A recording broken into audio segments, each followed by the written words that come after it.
Студенттер жемқорлыққа қарсы мемлекеттік қызмет істері және жемқорлыққа қарсы іс-қимыл департаментінің мамандары осы тақырыпта Солтүстік Қазақстан кәсіби педагогикалық колледжінде кездесу өткізді. Шара барысында қоғамдық індеттің себептері талқыланды.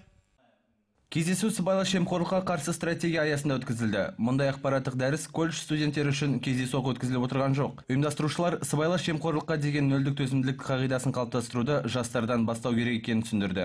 Сыбайлас жемқорлыққа қарсы стратегияның негізгі бағыттарының бірі ол қоғамда, жалпы әртүрлі топтарда, сонымен қатар жастардың арасында сыбайлас жемқорлыққа қарсы көзқарас қалыптастыру болып табылады.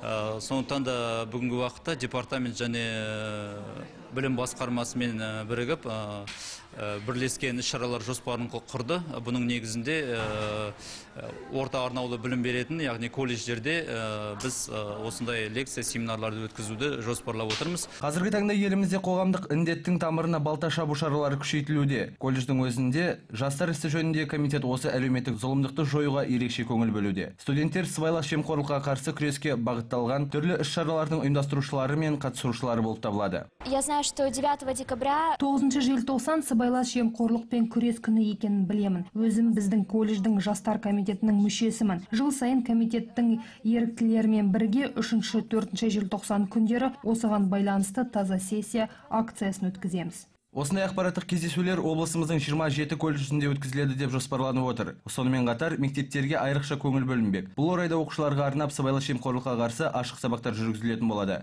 Жасұлан Бектен, Орал Амренов, ақпарат.